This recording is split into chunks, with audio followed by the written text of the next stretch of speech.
Immagina questo, tu vieni in vacanza in Italia per vivere l'Italia vera, l'Italia autentica, per immergerti totalmente nella nostra cultura, ma poi finisci in una trappola per turisti. Ma non ti preoccupare, perché se guardi questo video ti insegnerò io a riconoscerle e non sbaglierai più.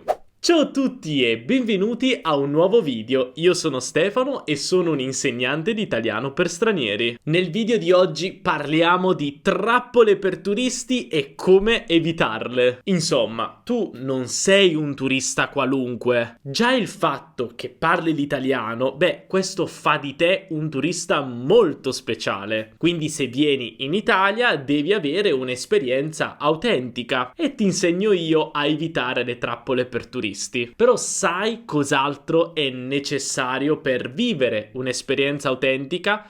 Devi parlare un buon italiano. E per fare questo, per imparare l'italiano vero e autentico che parliamo in Italia, devi assolutamente dare un'occhiata ai miei corsi. Quindi puoi visitare il mio sito www.teacherstefano.com/corsi per vedere i corsi che sono disponibili in questo momento. Sono sicuro che ti aiuteranno tantissimo a sviluppare le tue abilità di italiano. Adesso iniziamo con il video di oggi e cerchiamo di capire come evitare le trappole per turisti quando sei in Italia. Ok, mettiamo che sei in una città italiana e vedi un bel ristorante super carino con le tovaglie rosse e bianche a quadretti. Hai capito? Queste tovaglie sono super carine. Ecco, non andare in quel ristorante. Questo perché nel 90% dei casi quella è una trappola per turisti. Quelle tovaglie non esistono in Italia, forse esistevano in passato, ma adesso non le usiamo più. Sì, sono tovaglie che indicano italianità, ma all'estero, non in Italia. Non sono autentiche. Anzi, nei ristoranti più moderni le tovaglie non si usano neanche più. Quindi, quando vedi quelle tovaglie, evita. Ora, ci sono sicuramente dei ristoranti autentici che hanno fatto la scelta di usare quelle tovaglie. Però, nella maggior parte dei casi, sono tovaglie che si trovano generalmente nei ristoranti turistici. Poi cammini un altro po' avanti nella città e vedi un ristorante con il menù fuori in tante lingue diverse: italiano, inglese, spagnolo, francese, tedesco. Mamma mia, questi non sono ristoratori, sono dei poliglotti. Incredibile! Ecco, senti un altro consiglio: non andare nemmeno in quel ristorante. Ma questo sai perché? Insomma, il fatto che il menù sia tradotto in 1000 lingue diverse, anzi, forse è anche un segno di inclusività. Però che cosa ti fa capire? Che il ristorante non è per gli italiani, ma è per i turisti. E tu vuoi andare in un ristorante frequentato da italiani, in cui il cibo è autentico, è italiano e piace agli italiani. Se vedi un menù tradotto in 25 lingue diverse, capisci che quel ristorante non è per gli italiani, ma per gli stranieri, per i turisti. Chiaro, se vai magari in un ristorante un po' più fighettino, più particolare, in una grande città, molto spesso puoi trovare la traduzione inglese sotto, o magari hanno il menù bilingue. Questo è abbastanza comune in città come Roma o Milano. Però se vedi quei menù fuori in 1000 lingue diverse, vai via. Quel ristorante non è autentico. Allora vai avanti e vedi un altro ristorante, e in questo ristorante vedi un menù con tante belle immagini colorate. Dici: oh, che bello, posso vedere quello che mangerò, ci sono delle foto.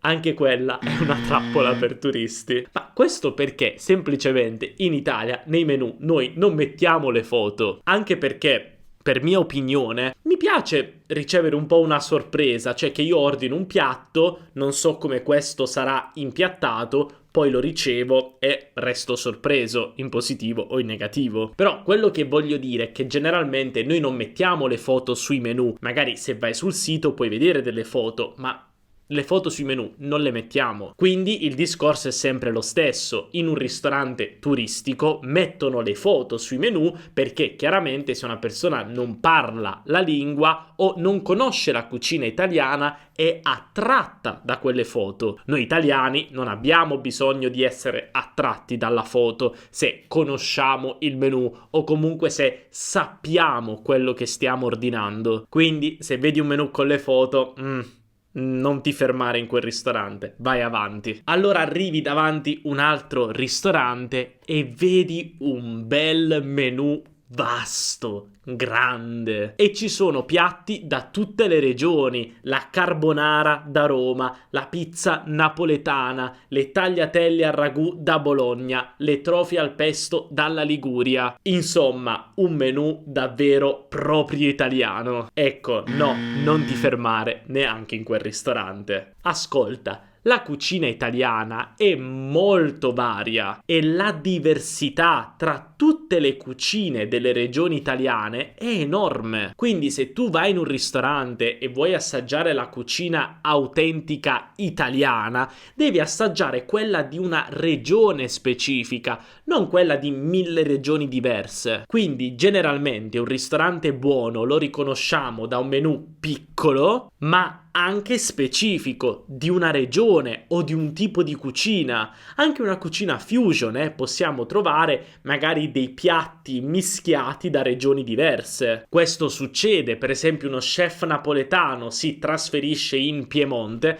questo è il caso di uno chef famosissimo in Italia, Antonino Cannavacciuolo, e abbiamo un po' dei piatti della tradizione napoletana e piemontese uniti, un po' una cucina fusion. Però ci deve essere un'idea chiara di cucina nel ristorante. Se nello stesso ristorante hai la carbonara, la pizza, le tagliatelle, ma che ristorante è? È una trappola per turisti, facile. Quindi continui e andiamo avanti e passi davanti a un ristorante dove c'è un signore che vuole portarti dentro il ristorante e magari inizia a fare Sir, Madam, lunch, only 20 euros. Ecco, in questo caso non guardare nemmeno queste persone. Vabbè, chiaramente loro stanno facendo solo il loro lavoro, però nei ristoranti italiani autentici non ci sono i butta dentro, cioè queste figure che prendono le persone in strada e le portano dentro al negozio o al ristorante. Non esiste questa cosa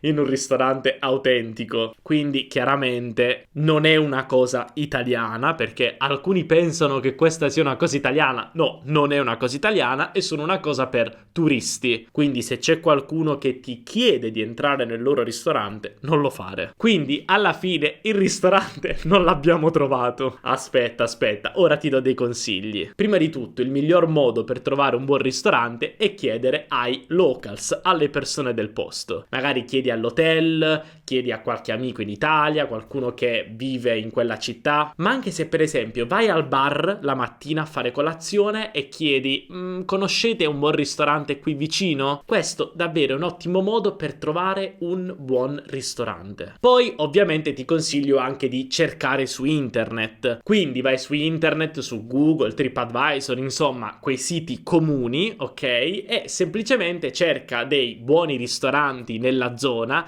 ma mi raccomando ordina le recensioni per quelle in lingua italiana, così che puoi effettivamente vedere che cosa ne pensano gli italiani. Perché se tu per esempio sei americano, vedrai le recensioni in lingua inglese, magari i tuoi amici anglofoni dicono ah che buoni questi piatti, poi invece ordini le recensioni per quelle italiane e sono una tragedia. Quindi il mio consiglio è vedi le recensioni degli italiani. Ma poi un altro consiglio che voglio darti, che secondo me poche persone danno, ma funziona tantissimo, e usa i social. Per esempio, se tu vai su un social come TikTok, puoi semplicemente cercare ristoranti buoni, Roma, Milano, eccetera, e vedrai un sacco di video di persone normali, italiane, che hanno visitato quei posti e che hanno apprezzato molto il locale. Io stesso ho preso dei consigli da altri creator o anche da persone normali sui social. Alla fine è un bel modo per per fidarsi. Infatti io personalmente mi fido di più di una persona normale, di un altro creator, piuttosto che una recensione su Google. Se per esempio tu vai a Milano e io ti do un consiglio su dei ristoranti, sono sicuro che tu ti fideresti di me, perché mi conosci più o meno, mi puoi vedere in faccia. E quindi sui social è la stessa cosa. Quindi usa questa tecnica, per me è stata molto molto utile. Però soprattutto, questa è una cosa molto importante, vai in un posto che ha un menù piccolo, non troppo grande, con una cucina definita, cioè una linea di cucina, una tipologia di cucina definita. Insomma, il menù deve essere bello, interessante. Questo sicuramente ti aiuterà. E tu che ne pensi? Ti sei trovato in situazioni simili in Italia, che purtroppo sei finito in una trappola per turisti? Beh, fammelo sapere, lascia un commento qui sotto con la tua esperienza, negativa o positiva. E se il video ti è piaciuto e ti ha divertito, non dimenticare di lasciare un bel mi piace, questo mi aiuta davvero tantissimo a far crescere il canale. E non dimenticare anche di iscriverti al canale e attivare la campanellina, così non perderai i video futuri. Noi ci vediamo nel prossimo video, un abbraccio dall'Italia,